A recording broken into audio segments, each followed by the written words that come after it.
Guizar. ¿Qué tal? Muchísimas gracias. Yo súper honrada con la invitación y la verdad hablar de un tema tan importante, no solo para el mundo de la psiquiatría, sino para la niñez, ¿no? Como bien lo comentaba la doctora. Me voy a permitir compartir algunos pequeños apoyos visuales que para hacer más dinámica la parte visual al momento de que platiquemos sobre estos temas de maltrato infantil. Creo que lo principal es definir, ¿no? Cuando hablamos de maltrato infantil, lo más importante es saber a qué nos estamos refiriendo para que todos estemos entendiendo el mismo concepto, ¿no? Entonces, utilizando la definición de la OMS, diríamos que son los abusos o desatención. Eso es algo súper importante, porque a veces escuchamos maltrato y obviamente pensamos en la parte como de los diferentes tipos de abuso, pero también incluye la desatención, es decir, la negligencia en menores de 18 años, ¿no? Y esto incluye todos los tipos de maltrato. En un momento les voy a mostrar cuáles son estos tipos de maltrato y los tipos de negligencia. Y algo muy importante es que pueden causar daño a la salud, tanto física como mental, ¿no? Eso es algo muy importante y se oponen o ponen en riesgo la supervivencia del niño, ¿no? Pueden ser ejercidas por distintas personas, ¿no? De perpetradores hablaríamos, sí, que pueden ser los padres, pueden ser los cuidadores primarios, pueden ser los amigos, los abuelos, profesionales de la salud, ¿no? Pueden ser incluso otros niños, hablaríamos dentro del maltrato. Y aquí está lo que les decía, los diferentes tipos de maltrato infantil. Puede haber maltrato físico, puede haber maltrato psicológico o emocional. El físico, digo, no hay que explicarlo mayormente, ¿no? Es obviamente cualquier acción física que genere un daño en el organismo, ¿no? Daño físico, ¿no? Visible. Un maltrato psicológico emocional, que son aquellas palabras, pero puede ser palabras dichas, ¿no? O sea, agresiones verbales, apodos, ¿no? De evaluaciones, ¿no? Pero también pueden ser acciones como ignorar, ¿no? O sea, como no hacer, o sea, la típica, digamos, como ley del hielo, no hablar o los gestos, también incluye eso, el maltrato emocional y psicológico. Negligencia física, pues precisamente es el otro rubro que a veces no lo pensamos, que es de repente no dar todas las necesidades básicas, ¿no? De alimentar, o sea, el negar la alimentación, el negar el derecho a la salud, ¿no? El no proporcionar la negligencia emocional, que es este distanciamiento emocional, que ahorita dentro de este rubro hay uno que me parece sumamente interesante para que no quememos todo el tiempo en esta parte, pero se habla de algo que es un concepto que se llama huérfanos digitales por el uso de los celulares y más hoy en día, ¿no? Entonces de repente el padre está presente físicamente, pero no hay una convivencia emocional con el hijo, no lo está observando, ¿no? Porque está en los aparatos, distintos aparatos electrónicos, está el abuso sexual, ¿no? El maltrato prenatal, que es desde el momento de la concepción del niño, está el maltrato institucional, que es dentro de una institución, cuando hablamos de niños en caso de orfandad, que están institucionalizados, ¿no? Está el síndrome de Munchausen por poderes, que se refiere a la inducción de ciertos síntomas físicos que son generados, ¿no? Por parte de algún cuidador, tutor.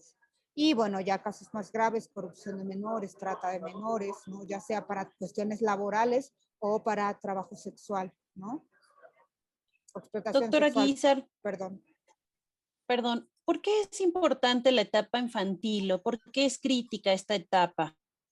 Eso es súper importante, que es parte de la plática, digo, sin que nos pongamos aquí a dar una clase de biología, ¿no? Me parece súper importante que tengamos en mente esto, ¿no? O sea, aquí yo les pongo un diagrama, aquí viene la referencia, también algo muy importante, quien le interese las referencias y nos pone ahí en Facebook. A mí me interesan los artículos que se presentaron o que se hablaron, quiero leerlos en extenso, con toda confianza, me ponen su correo y yo se los envío. Aquí les pongo desde que nace el bebé, esta es toda la etapa cuando está en la panza de la mamá, este es el nacimiento, al año, 2 años, adolescencia y etapa adulta. ¿Qué me explico con todas estas palabras? Todas estas palabras tienen que ver con desarrollo de nuestro sistema nervioso central, o sea, nuestro cerebro y cómo se conectan las células de nuestro cerebro, que son las neuronas, unas con otras. Entonces, pues, todos sabemos, por eso se hacen tantas campañas del ácido fólico y demás, que durante la gestación tenemos un periodo muy importante donde se están formando varias de nuestras células nerviosas. Hablando del maltrato prenatal, pues obviamente es vital toda esta etapa, todo el medicamentos, estrés también, porque la mamá pasa sustancias a través de la sangre a su bebé. Entonces, obviamente, todo el estrés que la madre vive, la depresión que la madre vive, va afectando el desarrollo del cerebro del niño. Ya que el niño nace, si se fijan, continúa todo ese desarrollo. Tanto se forman nuevas conexiones entre una neurona y otra, como algunas que no se necesitan porque el cuerpo es muy sabio, ¿no? Todo lo que no ocupa también lo desecha y más bien va reforzando lo que ocupa, lo que más se necesita, se van reforzando. Entonces, esto es algo que se conoce como plasticidad cerebral, ¿no? Se pueden generar nuevas conexiones, ¿no? Que son más necesarias, se refuerzan, etcétera. Entonces, hay periodos críticos en el desarrollo. También esta otra imagen se me hace muy bonita, que es una imagen del desarrollo del cerebro, cómo se va formando la corteza, que es como toda esta parte que nos diferencia de otras especies, ¿no? Que tiene que ver con procesos más de pensamiento, de razonamiento. Cuando la vemos toda en azul, estás a los 20 años, significa que toda la corteza ya está desarrollada, ya está bien mielinizada. Mielinizada significa que es un recubrimiento que se le pone alrededor al cerebro. Y entonces, si se fijan, cuando somos chiquitos, no, lo poquito que se ve en azul versus un cerebro adulto, entonces hay áreas del cerebro que todavía al no estar suficientemente desarrolladas, pueden sufrir daño por el estrés que genera el maltrato o la negligencia infantil. Y entonces, también algo muy importante es que este sistema del estrés lo tenemos todos, ¿no? O sea, todos tenemos este sistema que si ahorita suena la alerta sísmica, si ahorita, no sé, nos escuchamos un cohete, no sé, ¿no? O sea, nos hace ponernos en alerta, liberamos adrenalina, ¿no? Y otras sustancias en nuestro cuerpo. Cuando un niño está sometido a maltrato y cuando es en etapa infantil, lo libera constantemente. Y entonces ese sistema lo mantiene alerta, lo protege porque tiene que estar hiperalerta a su medio. Entonces, como yo les decía, hay ciertas conexiones que si están más activas se refuerzan. Entonces, ¿qué pasa? Es un adulto que en un futuro, esto es lo que trata de explicar un poco esta diapositiva que también la vemos un poco compleja, es esto, este es el sistema del niño, este es su eje del estrés, que es el eje hipotálamo hipófisis adrenal, ¿no? Que es donde se libera la noradrenalina y este afecta, cuando es adulto, esta vía se refuerza, que de niño le servía para protegerse porque estaba alerta de su medio, cuando es adulto lo hace reaccionar excesivamente al estrés. Es un ejemplo, ¿no? De lo que puede ocurrir con la cuestión del estrés. Y no solo esto, porque lo vemos que también va a afectar nuestro sistema de defensas de nuestro cuerpo, que es el que se llama sistema inmunológico, ¿no? El que nos defiende de otras enfermedades. Entonces, más o menos esto resume un poco de lo que vamos a hablar ahorita en este tiempo, ¿no?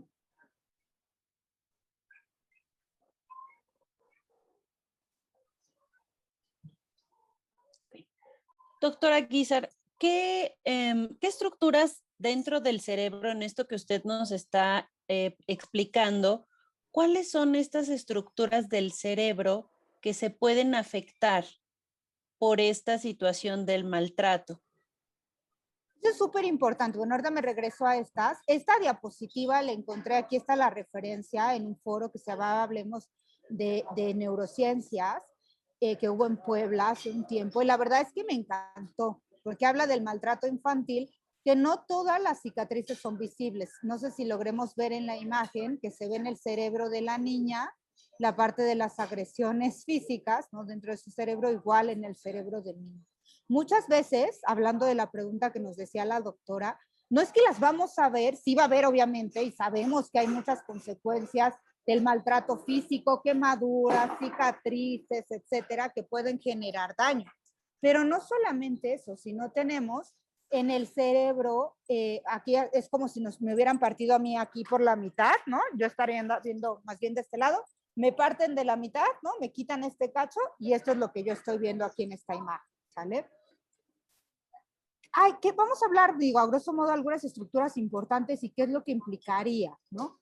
Sabemos todos, conocemos que hay ciertas áreas en nuestro cerebro que tienen que ver, por ejemplo, con el miedo, ¿no? Les decía que este sistema de defensas y de, ¿no?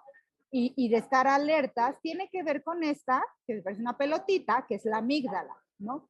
Esta amígdala se ha visto que en los niños que sufren maltrato han visto las dos cosas, tanto que puede estar hipoactiva, o sea, más chiquitita y responder menos, pero lo que más se ha visto es que puede estar hiperreactiva, o sea, ¿no? Como un foquito que está, ¿no? Todo el tiempo. Entonces son hiperreactores al miedo. Probablemente el adulto que fue maltratado en la infancia se podrá dar cuenta yéndose a su vida anterior, digamos, regresándose, que actualmente entre estresores que tal vez no representan un peligro, ¿no? Se siente nervioso, se siente estresado, le da miedo, desconfía, ¿no? No quiere hacer muchas cosas porque luego, ¿no? Se estresa, se vuelve demasiado, pues demasiado tímido, no solo en situaciones sociales, sino a veces incluso en cosas que podrían convenir a su vida, ¿no? Esta otra de acá, que se llama hipocampo, se le puso el nombre así porque teóricamente se parece a un caballito de mar, nada más que aquí en esta imagen no le capté el parecido, pero tiene que ver con la memoria, ¿no? Aquí algo bien importante es que se altera la memoria en los pacientes, bueno, en los pacientes, en los niños que sufrieron maltrato. Hay cambios en los recuerdos. Tanto pueden recordar menor, porque es un área que sufre mucho. El hipocampo es un área que tú le mandas poquita sangre, sufre. Tú le mandas poquito oxígeno, sufre. Y luego las neuronas sufren y cuando las neuronas sufren se mueren, ¿no? Entonces, hay fallas de memoria, ¿no? Tenemos también esta otra zona que es la corteza prefrontal. Es esta, la que estaríamos en la frente, como su nombre lo dice. Esta área nos sirve para muchísimas cosas. Nos sirve para planear nuestro futuro, para organizarnos, para llevar una secuencia de actividades que yo voy a realizar. Es la que me pone el freno cuando yo tengo el impulso de que, yo quiero hacer esto, ¿no? Pero de repente veo que no es el lugar, no es el momento, el frontal me frena, ¿no? El frontal es el que me ayuda a discernir, ¿no? Como que pelea con la amígdala, ¿no? O sea, la amígdala me dice, tienes que hacer esto, estás sufriendo, salte corriendo, no, o sea, como ahorita, ¿no? Que yo puedo tener fobia social y decir, ay, estoy muy nerviosa, y mi frontal me dice, bueno, a ver, ¿no? Tranquila, ¿no? Conoces el tema, etcétera, y me va tranquilizando y me permite continuar. Si esto no está conectado adecuadamente, me salgo, ¿no? Me salgo, esté donde esté, haya dejado plantado a quien esté porque estoy nervioso, o de repente, ¿no? Abandono cosas, entonces puede haber esta desconexión cuando existe maltrato, no hay una adecuada conexión en ambos, ¿no? También aquí hay una estructura que sirve como puente. Les decía que esto es como si me hubieran partido y separan un cacho, pero hay algo que une estos dos pedazos de mis hemisferios y los comunica. También se ha visto que hay alteraciones en la comunicación entre los dos hemisferios cerebrales. También se ha visto, aquí arribita estaría el área donde se integra lo que yo veo. O sea, los órganos de los sentidos, todos, me permiten, digamos que recibir el estímulo del exterior, pero quien le da una interpretación, un valor, un nombre a lo que yo estoy viendo, ¿no? Es mi cabeza. Entonces, es justo esta área de la corteza. Se ha visto que niños con maltrato infantil tienen alteración en la integración sensorial de repente. Entonces, pueden o tener menor percepción de ciertos sentidos o tener mayor activación en la percepción de ciertos sentidos.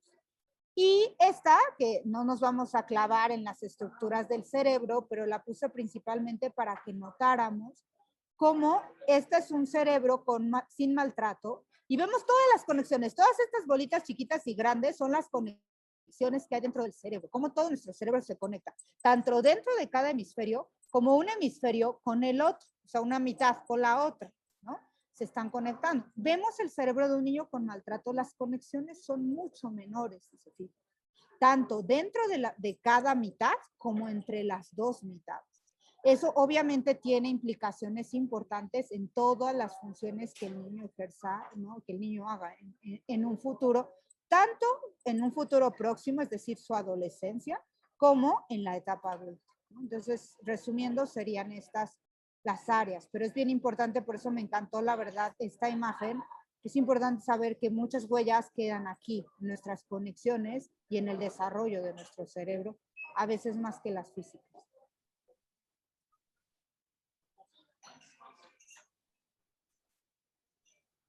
Claro. Doctora, en esta situación que nos está comentando de justamente estas implicaciones que pudiera tener ya no a nivel de nuestro cerebro, sino más bien en cuanto a las funciones de nuestro cerebro, ¿qué podríamos ver ahí en estos niños con maltrato? ¿Qué alteraciones?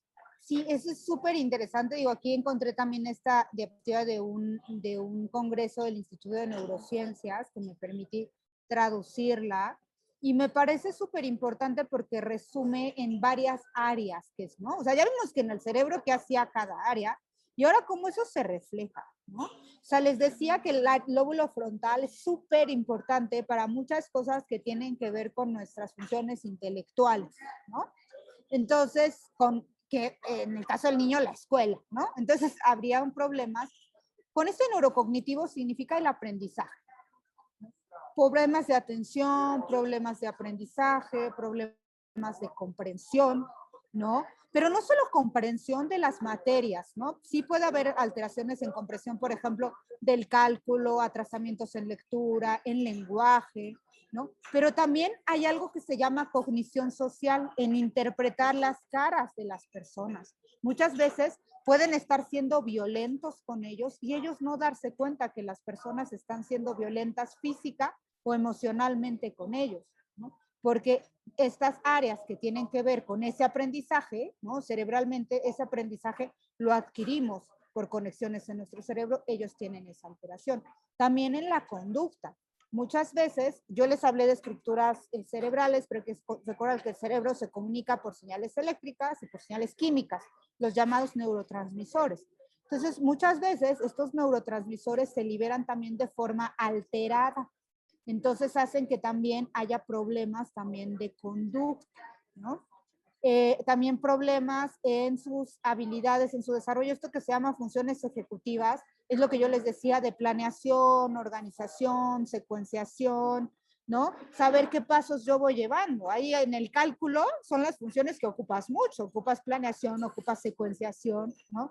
Entonces hay alteraciones en ese y problemas para regular sus emociones. Ojo aquí que puede ser tanto por el modelamiento, porque si yo tengo un padre que evidentemente me agrede a la primer, ¿no? Como medida disciplinaria, física o verbalmente, probablemente es un adulto que no se regula a sí mismo. Y entonces yo por modelamiento aprendo a no regularme, pero no solo es ese modelamiento psicológico familiar, sino también tiene que ver con estructuras cerebrales que están implicadas en la regulación. Un poco esta conexión entre la amígdala y mi cerebro. Y algo bien importante que dentro de las estructuras me faltó mencionar, digo que mencionamos el eje hipotálamo, hipófisis, adrenal, que son glándulas que yo tengo aquí en mi cerebro. El hipotálamo es un área así súper importante, ¿no? O sea, es un área que yo tengo en el cerebro que me regula el apetito, me regula la temperatura, me regula mis ciclos de sueño, me regula las hormonas en las mujeres, en los hombres, ¿no? Los ciclos hormonales. Entonces, al regular la alimentación, también tiene que ver con que tengan patrones de conducta alimentaria de consumo excesivo de alimentos o restricciones alimentarias. Entonces, son de algunas de las conductas que podemos observar en los niños.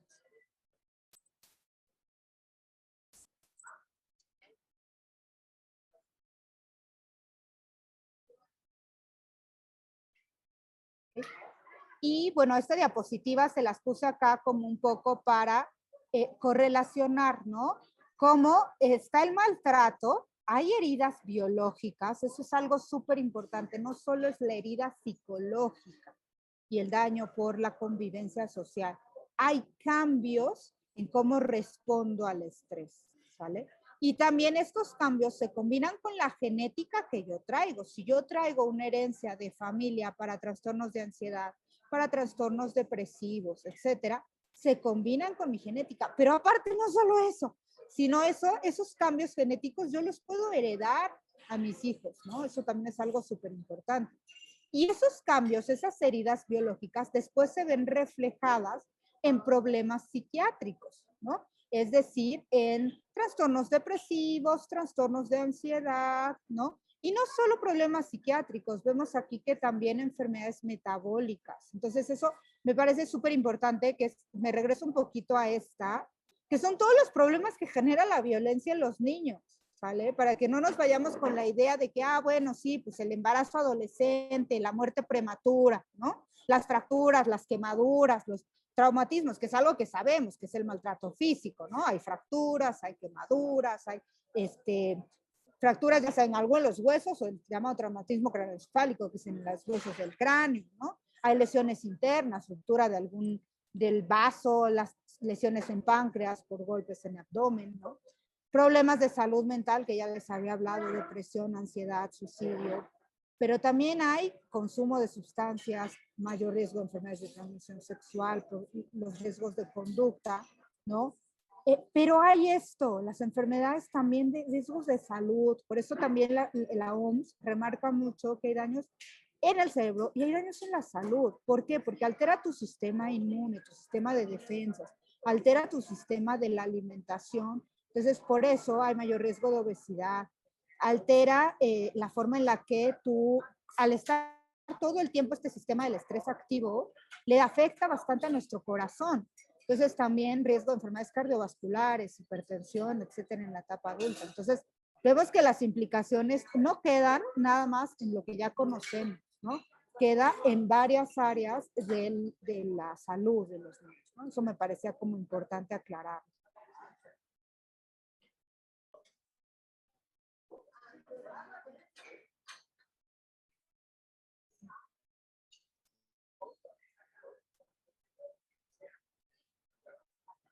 Y bueno, hablando de... Gracias, doctora. Estoy teniendo unos problemas de conexión, pero quisiera ahora preguntarle, ya que nos explicó esta parte de cuáles son...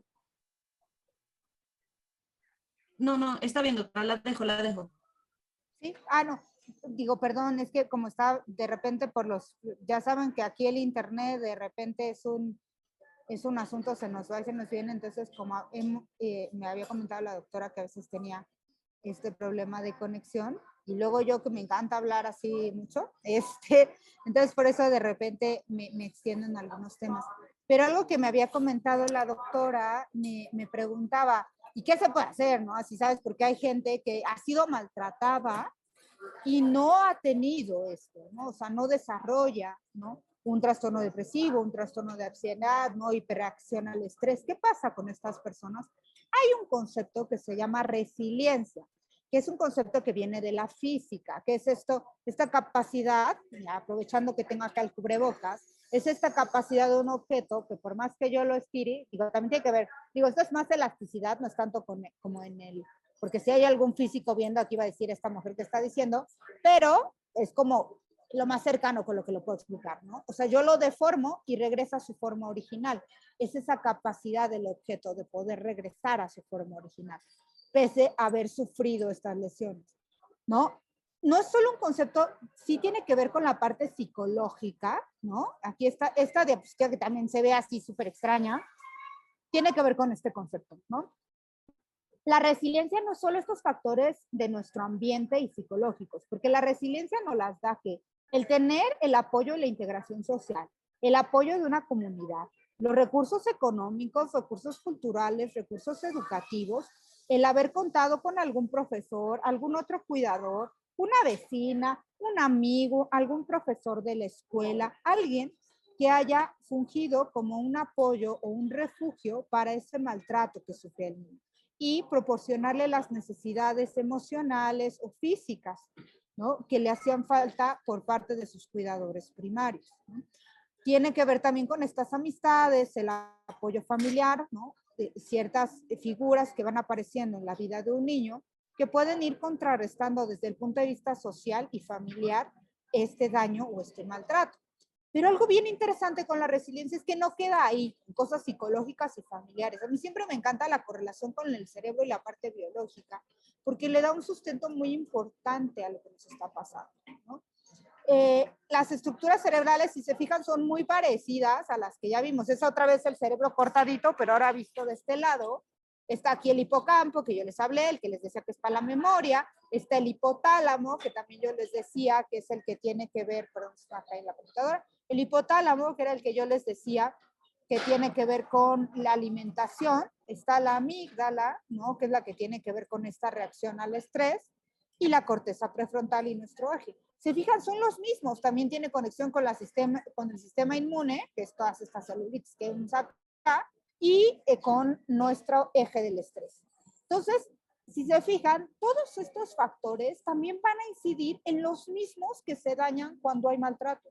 Entonces, si yo tengo un ambiente que contrarrestra el maltrato que sufrí, o sea, tengo a alguien que me da tranquilidad, que me da apoyo, que me da seguridad, en quien puedo confiar, que si tengo negligencia física o emocional, me da mucho apoyo, mucha fortaleza física o emocional, me contrarresta muchísimo eso, ¿no? Me contrarresta en las mismas áreas que se pudieron haber dañado, me ayuda. Por eso es que si nosotros detectamos maltrato, empezamos a prevenir, o nosotros como padres empezamos a cambiar nuestros modelos de crianza, podemos revertir, ¿sale? Podemos, porque es exactamente en las mismas áreas donde se sufre el daño, donde ocurre la resiliencia. Y también si se fijan, aquí están los genes. Yo les había mencionado que igual hay modificaciones de genes por el estrés que después lo transmitimos a nuestros hijos, ¿no? Y entonces, también la resiliencia igual, los factores de resiliencia, los cambios que genera la resiliencia, también yo los puedo heredar. Puedo heredar hijos resilientes, así como puedo heredar hijos estresados, secundarios al maltrato, también hijos resilientes. Entonces es importante combinar, ¿no? O sea, no solamente hablar acá de la tragedia y de lo que va a ocurrir, sino que hay algo por hacer y que se puede hacer.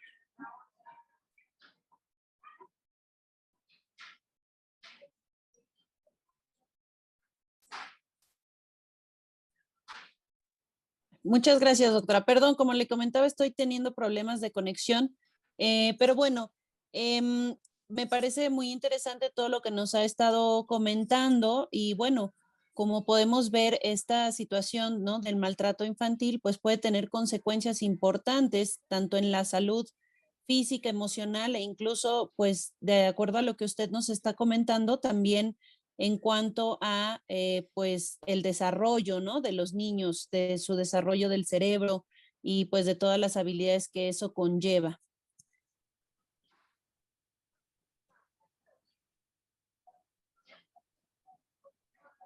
Sí, de hecho, algo que me parecería súper interesante, esta diapositiva lo que combina es todo lo que les acabo de decir, ¿no? O sea, combina que puedo yo tener una susceptibilidad genética, ¿no? O sea, ya nací con una predisposición, no es como regla, pero es una predisposición. Yo tengo más probabilidad de desarrollar una depresión o una ansiedad que mi vecino de al lado, que él tiene más probabilidad de otra cosa, ¿no? También yo tengo estresores prenatales. Mientras mi mamá está embarazada, ya sea que estuvo estresada, que estuvo deprimida, que estuvo nerviosa, ¿no? Entonces me fue pasando células del estrés a través de la sangre. Entonces, mientras mi cerebro se desarrollaba, mi cerebro sufrió esas alteraciones que generaron estas células del estrés, o estas moléculas, perdón, del estrés que me fue pasando mi mamá durante el embarazo, ¿no? Ya después nazco y nazco en un ambiente donde mi mamá o mi cuidador primario recibe poco apoyo, porque esto es bien importante. De repente vamos a escuchar mucho que las madres, y que, bla, bla. Yo me gusta referirme al cuidador primario porque puede ser papá, mamá o abuelita. Y la verdad es que aquí también el cuidador primario necesita todo un entorno. Si vimos, les puse el apoyo social, el apoyo familiar, el apoyo económico, porque necesita un apoyo, ¿no? Para entonces poder ejercer una crianza libre de maltrato, porque muchas veces cuando está conteniendo con estresores externos, hay violencia intrafamiliar, violencia de pareja, hay violencia laboral, hay violencia en el exterior, hay factores económicos, ¿no? No tiene apoyo de guarderías, no sé. Entonces, obviamente, la predispone más a estar más irritable con menor tolerancia. Y si además es una mamá que ya estaba deprimida desde el embarazo, entonces eso obviamente va a influir en su menor tolerancia para evitar porque la crianza requiere de mucha paciencia, ¿no? Por ahí había escuchado una frase de que qué difícil ser niño en esta época de tan poca paciencia, ¿no? La verdad es que necesitas mucha paciencia, necesitas estar en un ambiente tranquilo, que te respalden, que alguien te ayude, ¿no? Que se comparta la responsabilidad económica, etcétera, ¿no? Luego, después yo, ¿no? Pensando en el niño con maltrato, después yo soy testigo o yo recibo maltrato o yo estuve mucho tiempo, porque también va a determinar que si me maltrataron una vez y después eso cambió, la verdad es que yo estos daños del cerebro les hago de un maltrato crónico, no de un maltrato en una ocasión, ¿no? Es de un maltrato repetido. Entonces nuestro cerebro se va adaptando a algo que se repite para protegerte, ¿no? Y va a generar respuestas en donde, en mi sistema de las defensas, ya habíamos hablado que es el inmunológico, en mi sistema de respuesta al estrés, cambios en mis genes, en mis sistemas del sueño. Estos niños tienen muchos problemas para quedarse dormidos, no duermen, tienen pesadillas, tienen lo que se llama terror, etcétera. ¿No? El desarrollo del cerebro, cómo crean estructuras, como cómo se comunican unos con ellos, ¿no? Y algo que va, aquí vimos esta balanza, ¿no? Yo les decía, está la resiliencia y esta capacidad de adaptación, de flexibilizarme a mi ambiente, y está este estrés, ¿no? Entonces, quien mantiene el equilibrio, tengo que mantener un equilibrio entre la resiliencia y el maltrato y la vulnerabilidad, y eso me va a permitir que tenga un desarrollo adecuado. Si no hay un equilibrio y la balanza se me va hacia un lado y gana el maltrato y pierde la resiliencia, entonces es muy probable que tenga estas alteraciones. Si va ganando la resiliencia, aunque yo haya tenido en mi futuro o en mi pasado situaciones de maltrato, gana la resiliencia, hace mayor contrapeso, ¿no? Algo muy importante, les pone esto, sé que pone una imagen, pero pues es donde en el ejemplo lo ponen, pero yo pondría el cuidador primario. Claro que inútero, ya vimos que hay cambios, pero no solo eso, sino yo, papá y mamá, si yo sufrí maltrato, mis células cambian, ¿sale? Mi información genética cambia y esa yo la heredo. Entonces yo heredo esa dificultad que yo tuve también de respuesta al estrés, también se la paso a mis hijos y así, ¿no? Y así, sucesivamente, ¿no? Hasta que haya alguien que ponga un alto, ¿no? Que haya un tratamiento, que haya una terapia, que haya diferentes, que haya un modelamiento distinto del entorno. Entonces puedo probablemente contrarrestar ese daño. Pero el daño puede ser, vimos, desde prenatal, desde que estamos chiquitos en la etapa de mayor desarrollo, los 2 primeros años, la adolescencia, que ahí ocurren otros procesos, si ahí también hay maltrato, se alteran esos procesos, el desarrollo de esos procesos. Recordemos que la OMS el año pasado, me parece, fue cuando remarcó mucho la parte de la salud mental y la importancia de evitar padecimientos psiquiátricos antes de los 14 años, precisamente por la importancia de que cualquier padecimiento, depresión, ansiedad, que empiezan en etapas infantiles, el tratamiento termina siendo a largo plazo, termina siendo mucho más difícil y hay mayor riesgo de comorbilidad, es decir, de que aparezcan otros trastornos, tanto de salud, como vimos, problemas cardiovasculares, etcétera, de salud física, como mental, como son las adicciones, por ejemplo, ¿no? Entonces, por eso es importante el vigilar la infancia y factores que la puedan poner en estrés. Muchas gracias, doctora. No sé si le parece bien que podamos pasar a algunas preguntas del Sí, público. claro, claro. Sí, mire, aquí nos está preguntando edad que los niños tienen la capacidad para utilizar un teléfono celular, ¿no? Dice, tenemos menores de 10 años con videos con contenido sexual, abuso sexual por parte de padres, familiares. Y bueno, ella nos pregunta esto, ¿no? O sea, ¿qué edad se puede tener como esta capacidad de utilizar el celular tal vez como de forma responsable para poder, entiendo que prevenir, ¿no? Alguna situación de maltrato? Claro, esto es súper importante. Qué bueno que mencionas la parte como con responsabilidad, porque manejarlo creo que desde los 2 años, ¿no? Desde el año ya saben manejar los teléfonos celulares, ¿no? Bien y responsablemente, ese es otro asunto, ¿no? La realidad es que dentro de las guías a nivel internacional de neurología pediátrica y por las implicaciones tanto a nivel visual, a nivel desarrollo cerebral, a nivel integración de los sentidos, mencionan que antes de los 2 años idealmente no tienen que tener ningún aparato, ¿no? Porque todo tiene que ser una integración sensorial, una comunicación social, porque no es lo mismo ver a la persona de frente, si tú y yo tuviéramos esta entrevista de frente, a que como la tenemos ahorita, ¿no? En un niño, porque no hay esa integración de la persona, ¿no?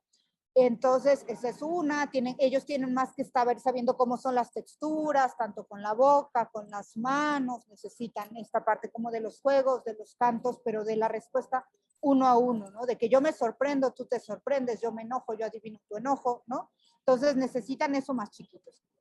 Más grandes es bien importante todos los candados y los tiempos, la verdad, porque a veces nos vamos con la finta. Yo en este mundo de psiquiatría infantil, y seguramente tú también no me dejarás mentir, la verdad es que hay juegos que parecieran bien inocentes y de repente la verdad es que todos los juegos pueden ser hackeables, todos los juegos tienen su parte como lado oscuro del juego, ¿no? Pues hay que estar pendientes, hay que platicar con los hijos, y también los tiempos, ¿no? En general tiene que ser tiempos cortos, ¿no? Que les dejemos el uso de la tecnología, tienen que haber los famosos candados, que incluso a quienes ponen los candados de repente se les van, ¿no? O sea, es decir, si le vas a poner YouTube a tu hijo, preferentemente ponle YouTube Kids, que tiene ¿no?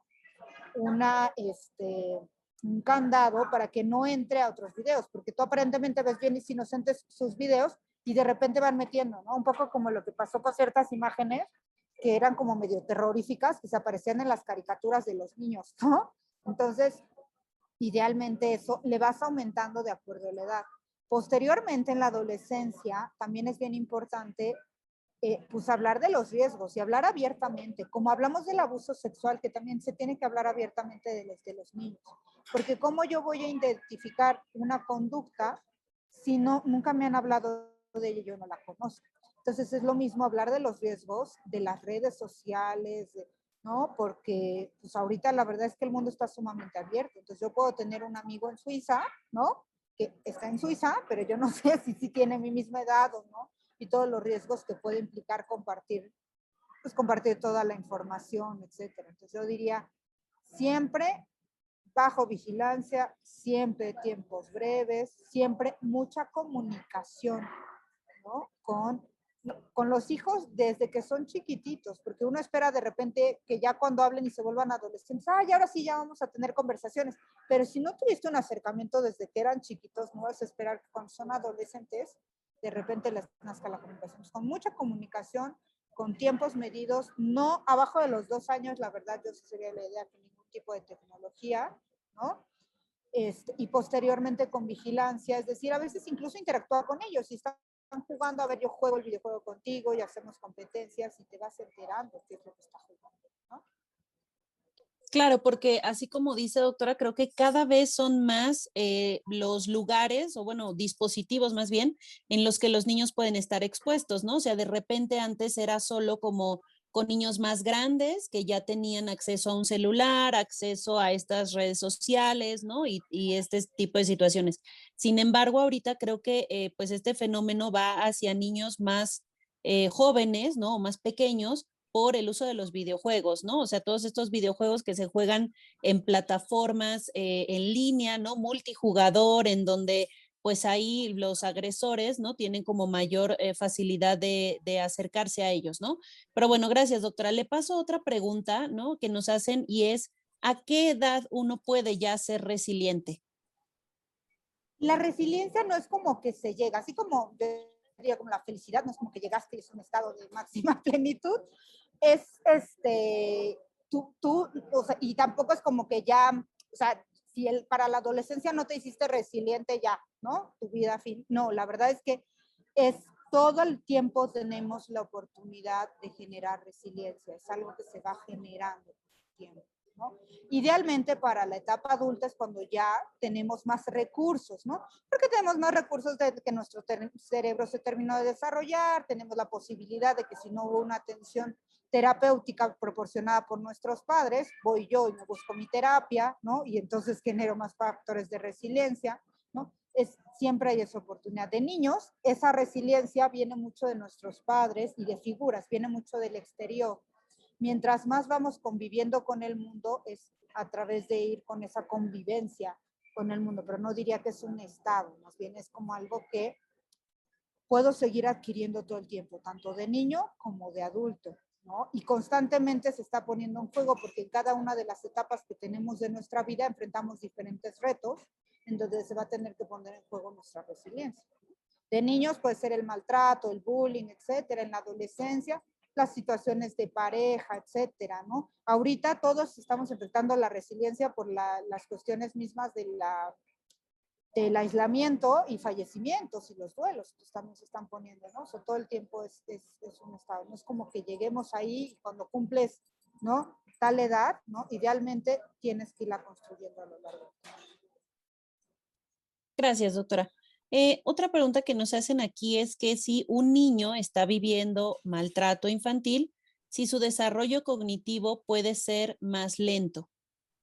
Sí, se puede alterar, es muy importante el aprendizaje, como se dificulta la atención, ¿no? Entonces, ¿qué es lo primero que yo necesito para aprender? Poner atención, pero si yo pongo atención, ni siquiera sé qué fue lo que tenía que aprender, ¿no? Entonces, lo primero es la atención, entonces se altera su atención, se altera su regulación emocional. Yo tengo que regularme emocionalmente también para aprender, porque si yo mientras me están explicando algo, yo medio pongo atención, pero luego me acuerdo cómo están mis papás y cómo mi mamá ayer estaba llorando y cómo bla, bla, bla, bla, bla, ¿no? O sea, me desvío, ¿no? O si me están molestando mis compañeros de la escuela, igual, ¿no? Necesito regularme emocionalmente, entonces no pongo atención, ¿no? Les cuesta trabajo, de repente puede haber problemas de lectura, problemas de escritura, ¿no? Les decía, estas funciones como de planear, problemas a veces fallos de memoria, entonces, digamos que puede ser muy variado, todo eso genera que aprenda más lento.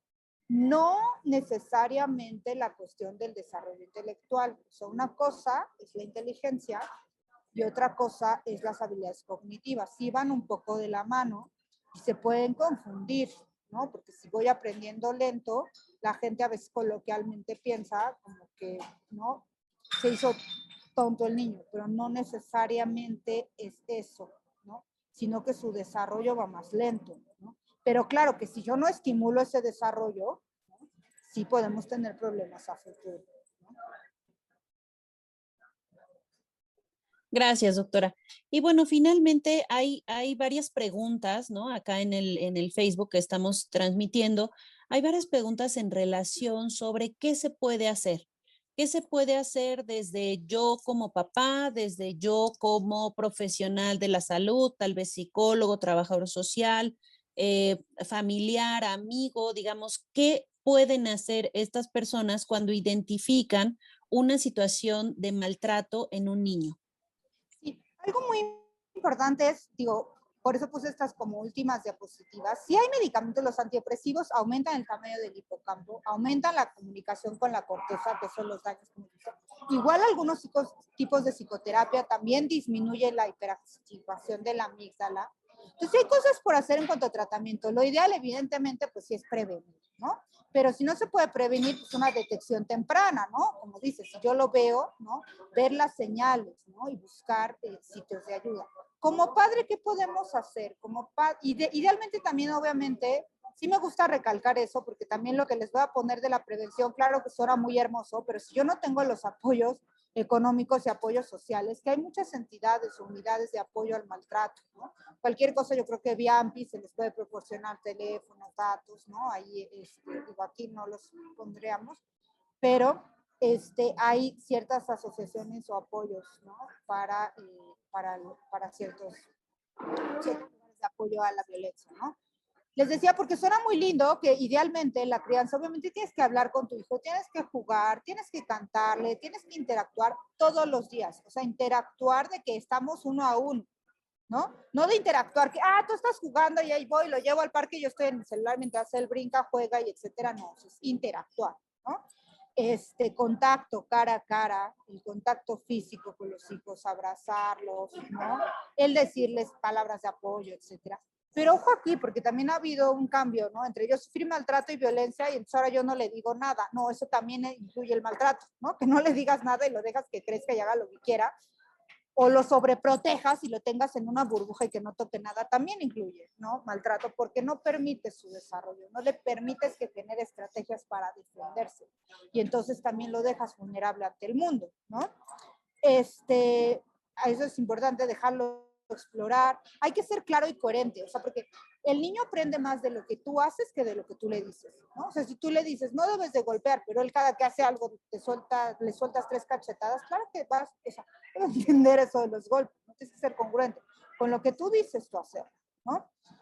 También es muy importante, sí, reconocerlo, les decía esta parte de decirle cosas bonitas y todo y reconocerlo, pero sin pasarnos al otro extremo de que ya le dices es que eres perfecto, es que eres, porque eso tampoco lo ayuda, ¿no? O sea, dar reconocimiento a sus acciones, pero sin exagerar, ¿no?